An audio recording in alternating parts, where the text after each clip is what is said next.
ചില ദിവസങ്ങളുണ്ടല്ലോ അതങ്ങനെയാണ്. രാവിലെ എണീറ്റ് വരുമ്പോൾ തന്നെ ഒരു മൂഡുണ്ടാവില്ല. എന്നാൽ എന്താ കാരണം എന്ന് വെച്ചാൽ അതൊട്ട് അറിയില്ല. അപ്പോൾ അങ്ങനെ ഒരു ദിവസമായിരുന്നു ഇന്ന്. അപ്പോൾ ഒരു എനർജി കിട്ടാൻ വേണ്ടിയിട്ട് ഞാൻ ആദ്യം തന്നെ ഒരു ചായ ഇട്ട് കുടിക്കാമെന്ന് വിചാരിച്ചു. അങ്ങനൊരു പാൽ ചായ തന്നെ അങ്ങോട്ട് ഉണ്ടാക്കി ഒന്ന് സാവധാനം ഇരുന്ന് സിപ്പ് ചെയ്യാമെന്ന് വിചാരിച്ചു. പക്ഷേ കഷ്ടകാലം എന്ന് പറയട്ടെ, ആ സമയത്ത് ഞാൻ സോയാബീൻ അടുപ്പത്ത് വെച്ചിട്ടാണ് പോയത്. അതാകെ അങ്ങോട്ട് കരിഞ്ഞിട്ടേ, അപ്പോൾ ഓൾറെഡി മടി, അതിൻ്റെ കൂടെ ഈ സോയാബീൻ കരിയിലും കൂടി ആയപ്പോൾ ഉണ്ടല്ലോ, ഇന്നത്തെ ദിവസം അടുക്കളയിൽ നിന്ന് എല്ലാം അങ്ങോട്ട് ഇട്ടെറിഞ്ഞ് പോകണം എന്നാണ് തോന്നിയത്.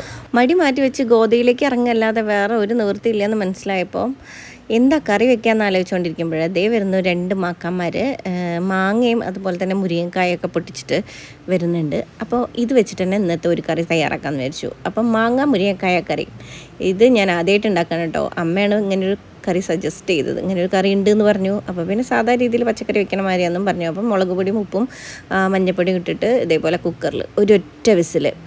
അപ്പോൾ ഈ സമയം കൊണ്ട് ഞാൻ എന്ത് ചെയ്തെന്ന് വെച്ചാൽ, നമ്മുടെ സോയാബീൻ കരിഞ്ഞല്ലോ, സോയാബീനിൽ മുട്ടയൊക്കെ ഇട്ടിട്ടുണ്ടാക്കണം എന്നാണ് ഞാൻ വിചാരിച്ചിരുന്നത്. അപ്പോൾ എടുത്ത് വെച്ചിരിക്കുന്ന മുട്ട വെച്ചിട്ട് കുറേ ദിവസമായി റീൽസിലൊക്കെ ഇങ്ങനെ ഒരു പൂമുട്ട കാണുന്നു. അതൊന്ന് കുട്ടികൾക്ക് ഉണ്ടാക്കി കൊടുത്തു കേട്ടോ.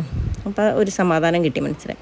പിന്നെ ബാക്കിയുള്ള മുട്ട കൊണ്ട് ഇതേപോലെ വെറുതെ ഒന്ന് ചിക്കി പൊരിച്ചു.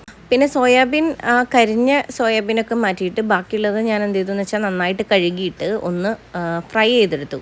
എന്നിട്ട് കുറച്ച് സവാള ഒന്ന് മുളക് പൊടിയും മഞ്ഞൾപ്പൊടിയും ഉപ്പും മാത്രം ഇട്ടിട്ട് ഒന്ന് ഇളക്കിയിട്ട് അതിലേക്ക് ഈ സോയാബീനൊക്കെ എടുത്തിട്ടു. പക്ഷെ എന്നാലും ചെറിയൊരു പുകമണം ഉണ്ട് കേട്ടോ ഇതിന്.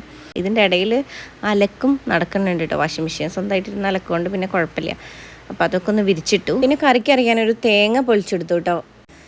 ഈ തേങ്ങ പൊളിക്കണ യന്ത്രം കേടായിട്ട് കുറച്ചായി. പക്ഷെ വാങ്ങണം എന്ന് വിചാരിക്കും, പുറത്തിറങ്ങി അത് മറന്നിട്ട് വാങ്ങാതെ പോരും. അപ്പോൾ എന്തായാലും ഞാൻ എങ്ങനെയൊക്കെയോ അതിന്മേൽ മല്ലി കെട്ടി ഒരു തേങ്ങ പൊളിച്ചെടുത്തു. അപ്പോഴത്തേക്ക് എങ്ങനെ ഞാൻ പുറത്തിറങ്ങാൻ കാത്തിരിക്കുകയാണ്, ഇവൻ എൻ്റെ പിറകെ ഇറങ്ങും. ഇവരെ മേയ്ക്കണമെങ്കിൽ തന്നെ വേണം ദിവസത്തിലൊരു 12 മണിക്കൂർ. അപ്പോഴത്തേക്കും അമ്മ എന്ത് ചെയ്തെന്ന് വെച്ചാൽ തേങ്ങ ചിരവി തന്നു കേട്ടോ. എന്നിട്ട് ഞാനത് അരച്ച് കറിയിലൊക്കെ പാർന്ന് ഒന്ന് തിളപ്പിച്ചു. പിന്നെന്താ, ഒന്ന് കടുകും കറിവേപ്പിലയും ചേർത്തിട്ടൊന്ന് വറവിട്ടു. അപ്പോൾ കറി എന്തായാലും റെഡിയായി. അപ്പോൾ രാവിലത്തെ മല്ലിക്കെട്ട് അവസാനിച്ചിരിക്കുന്നു. ഇന്ന് വൈകുന്നേരം എന്ന് പറഞ്ഞാൽ വിഷുവിൻ്റെ ഒരുക്കങ്ങളാണ്. അപ്പോൾ അത് ഇതിലും ഗംഭീരമായിരിക്കും. Stay tuned and subscribe.